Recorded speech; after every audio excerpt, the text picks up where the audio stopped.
kira dalam sebuah gebrakan secara mendadak, negeri itu akan lumpuh, Maha Menteri. Ampun Gusti, ketiwasan Gusti. Kami diserang orang dan Rake Pancer pun dibawa kabur setelah dikalahkan oleh orang.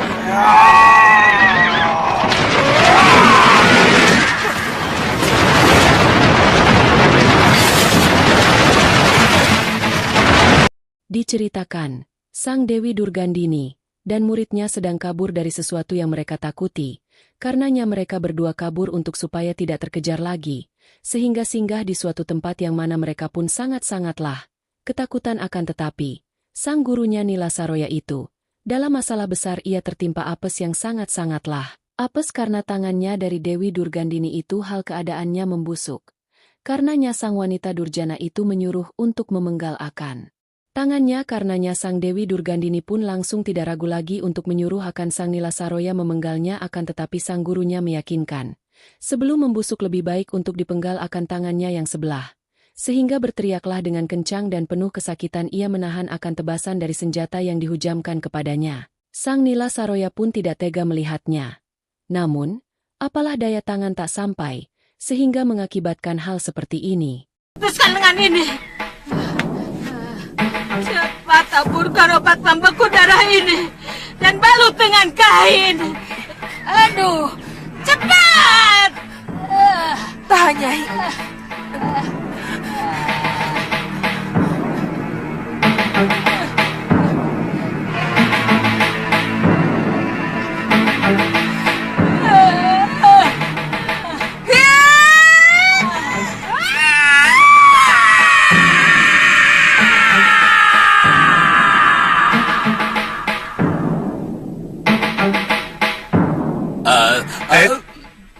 Maha Menteri, saya sudah...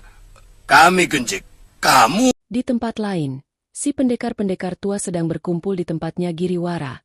Di situ pun ada pengikut-pengikut dari Giriwara, seperti Ki Pancer dan yang lainnya. Mereka pun membicarakan tentang keadaan Malwapati, yang sedang terkena bencana. Karena itu adalah suruhan dari Sang Giriwara kemudian diteruskan oleh Ki Pancer dan mereka pun sangat-sangat kesenangan karena hasilnya begitu luar biasa dan akan melakukannya lagi ketika mereka mau membantu akan kerajaan Kalinggapura. Sementara harusnya ditahan terlebih dahulu untuk mengetahui akan kekuatan musuh karenanya. Mereka pun membicarakan langkah selanjutnya agar bisa merebut kembali kejayaan Giriwara yang haus akan kekuasaan sebagai seorang menteri di kerajaan Kalinggapura, bahkan sampai bisa untuk menjadi seorang raja. Akan tetapi menurut saya itu adalah watak seorang Rahwana. Karenanya mereka menjadi akan haus kekuasaan. Kala yang tepat untuk menyerang mereka. Saat ini, Angling Dharma berada di Malwapati. Karena orang-orang kami telah melakukan pengacauan di negeri itu. Nah, kalian sudah pandai melakukan siasat yang hebat. Tinggal kerahkan pasukan, dan Kalinggapura akan takluk. Buat apa menyewa saya?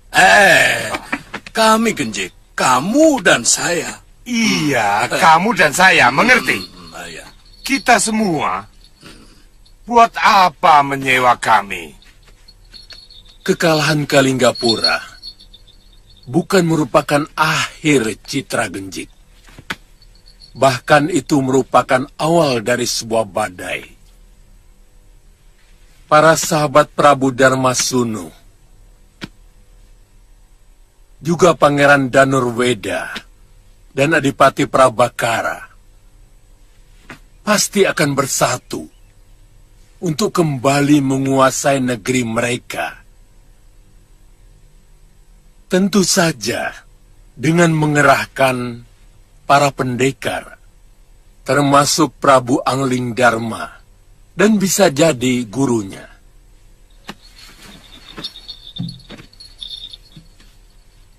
Seperti yang Tuan katakan tadi, pasti akan turun gunung.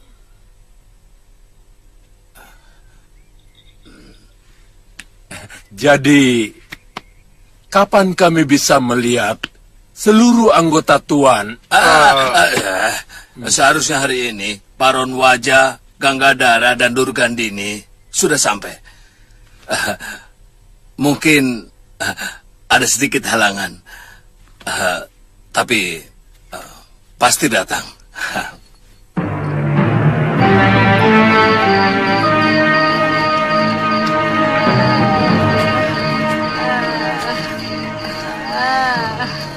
Lebih baik kita kembali ke rawa bangkai, Nyai. Saya lihat tubuh Nyai semakin panas. Saya takut luka potong itu akan membahayakan Nyai kalau tidak dirawat secara khusus. Di malam harinya Sang Dewi Durgandini bersama muridnya sedang beristirahat. Mereka berdua pun membicarakan tentang keadaannya Giriwara. Sehingga mereka pun takut ketinggalan infonya untuk mendapatkan informasi tentang perkembangan dari Giriwara dan kawan-kawan. Sehingga sang murid Dewi Nila Saroya pun seraya berkata, apakah sampean tidak malu karena dalam keadaan tangan buntung sebelah? Mendengar suara tersebut, Sang Dewi Durgandini pun marah.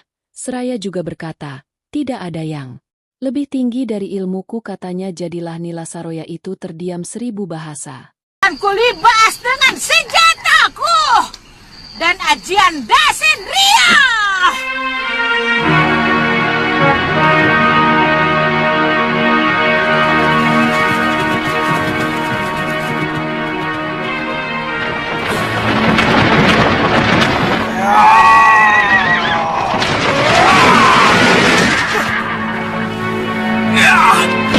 Di tempat lain, di suatu hutan, Ki Pancer memasuki akan sebuah desa dengan kudanya dan pasukannya. Kemudian mereka pun diserang oleh seseorang yang misterius, akan tetapi saya tahu namanya itu adalah Patih Batik Madrim. Sehingga, ia pun bertarung dengannya. Karenanya, sang Patih Batik Madrim pun dengan mudah untuk mengalahkannya karena tidak ada apa-apanya ilmu kanuragannya dengan sang Patih Batik Madrim tersebut. Sehingga, ia dapat dikalahkan dan dibawa ke tempat penjara Malwapati. Kemudian sang pasukannya datang ke tempat Giriwara dan melaporkan apa yang terjadi kepada sang pimpinan, yaitu Giriwara. Sehingga ia pun sangat-sangatlah terkejut. Kemudian ia melaporkan juga akan hal itu kepada para pendekar jago-jagonya.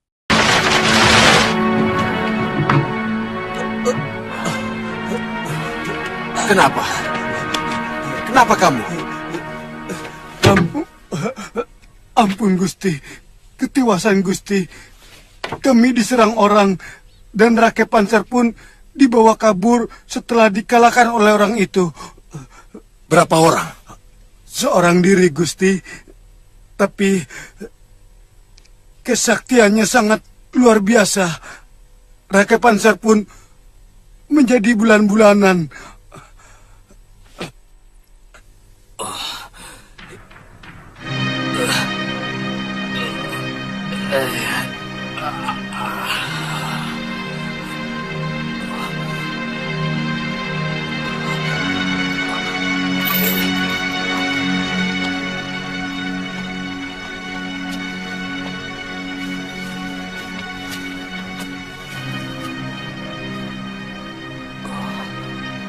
Di tempat penjara, Ki Pancer dimasukkan ke dalam penjara dan disiksa oleh Sang Prabu Anglingdarma dan disiksa dan disuruh untuk mengaku akan perbuatannya dan dengan siapa ia bekerja sama. Pada awalnya tidak mau untuk mengakuinya, akan tetapi dengan terpaksa ia pun haruslah mengakuinya karena ia disiksa lebih berat apabila tidak mau untuk mengakuinya, sehingga Sang Ki Pancer berbicara panjang lebar dan Sang Raja Prabu Malwapati itu mendengarkan dengan seksama penjelasan dari sang penjahat tersebut. Sangat menaruh belas kasih terhadap seluruh rakyatku. Sehingga siapapun yang berani menyakiti rakyat Malwapati akan berhadapan dengan ketegasanku. Hukumanku. Kenapa kamu mengirimkan orang meracuni sumur-sumur penduduk dan merampoki rakyatku? Jawab dengan jujur, atau terpaksa kami harus membuka mulutmu dengan kekerasan. Kamu tidak bisa mungkir, karena Ki Bungur, orang suruhanmu sudah ditangkap. Dan dia sudah bicara.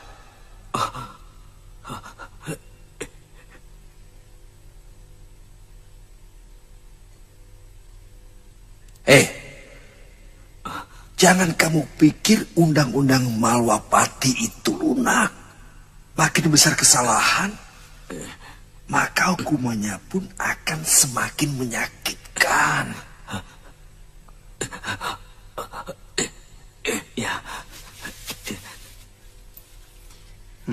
Tapi kalau si pendosa mau menyesali dan mau bekerja sama, bukan tidak mungkin kami akan membebaskannya dari siksa penjara.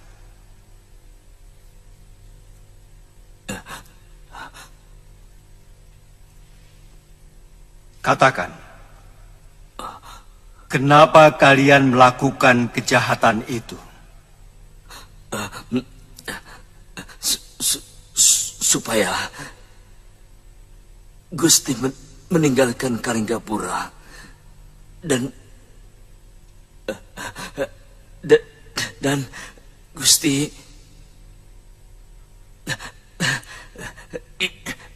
lebih memikirkan negeri Gusti sendiri. Apa urusanmu dengan apapun yang kulakukan? Secara langsung, kami tidak punya urusan dengan Gusti Prabu. Tetapi terus terang, kalau Gusti Prabu melindungi Kalinggapura,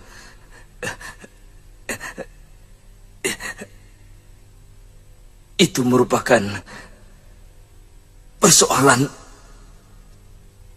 yang memberatkan kami.